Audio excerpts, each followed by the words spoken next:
Andy Davis here, back onto the floor at CES, taking a look at all the innovation that we have. What's interesting here is we talk about wearables, nearables. This is ear technology. This is tone. I'm here with Caitlin, but this is different. Why is this technology in the ear different than everything else that we might see? Sure. So it's different in a few ways. The first is the kind of technology that is in the ear. So as you'll see, these are earbuds. Bigger display here. They look pretty much like normal earbuds, if a bit smaller. The difference is that we have EEG sensing technology in that. So EEG technology, for folks who aren't familiar, it's a very long way of saying brain sensing. So if you've heard of brainwaves before, that is what EEG detects. So large electrical oscillations in the brain. EEG is not a new technology at all. It's been around for 100 years, but this is the first time that we've been able to get it inside a small enough form factor that it can go in the ear and therefore be something that you would wear in a product that you already use every day. So that's kind of the big breakthrough. We're not requiring an extra headband or a big cap or something that you kind of have no other use for. It's in earbuds that people are already quite familiar with. I love that. I mean, it's an everyday use for a product. It's new tech. It's not new technology, but new in the placement, right? Yeah. So this is about better sleep, right? Yes. So tell me why do brainwaves matter so much in the grade of sleep data that you're getting relative to maybe other devices that are out there? Sure.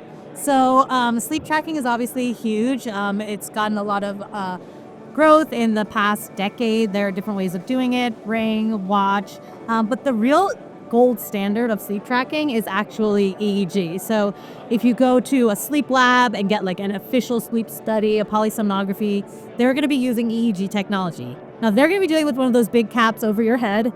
Not totally comfortable when you're trying to sleep, but that is the gold standard. And if you look at how you actually define your sleep stages, that actually comes down to your brain waves. So how fast or slow the frequency and amplitude of waves, electrical oscillations in your brain overnight. So when you have the sleep trackers that exist, which do a pretty decent job, particularly at sleep-wake, getting your total sleep time, but if you're trying to get the precise staging, the most accurate is always going to be AEG, and that's what we have in this device. So hyper-accurate sleep staging. I love that. Although I may take the cap just to cover up my hair every once in a while. Sure. So it's not just about the sleep tracking, though. I think what's really interesting is you have the ability to influence the quality of someone's sleep. Tell me how.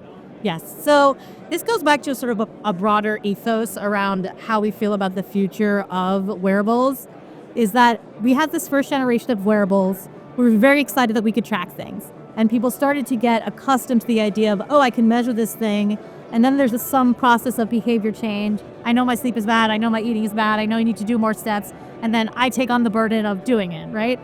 But we think the real future is the device taking on that data and doing something for you. So actually intervening to make the difference for you. And that's what our earbuds do. So since we're getting this hyper accurate real-time sleep staging that I referred to, we can actually adjust your audio in real time to improve your sleep. So we can do that in a few ways. One is for falling asleep. We can tailor your experience so that, let's say, you're listening to an audiobook, I can pause it when we've detected that you've fallen asleep and keep you there for the next night so you're all queued up for your audiobook the next night, something like that. But additionally, and this is the real magic of it, is during deep sleep, so that stage N3, when we see these slow oscillations in the brain, which we can detect with these, we play pink noise that subtly influences those waves and makes the sleep even deeper. So it's a phenomenon called slow wave enhancement. We didn't invent it, but we're the first to essentially execute that in a form factor that's super convenient and you're wearing anyway. So literally improving your sleep with sound as you sleep. And I love that.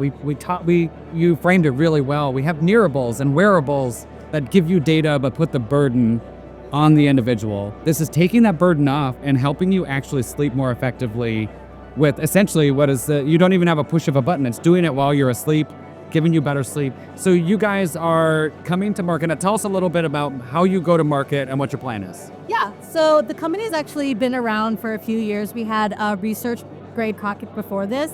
So we've been here for a while, but this is our first consumer product, and we opened pre-orders at CES. So hooray, we were getting some pre-orders. but we will be shipping in May. So this is sort of our pre-order phase. We're going to be turning on our various marketing channels over the next few months, and then selling direct to consumer. That's amazing. Well, Caitlin, thank you. Again, interesting technology because we see things in the ear that we wear. This is wearable technology, bringing stuff that we already know, EEG technology, in a small device that goes in your ear that actually can modify the performance of your sleep without you having to do anything else. It's pretty amazing. So thank you for your time. Me too. All right.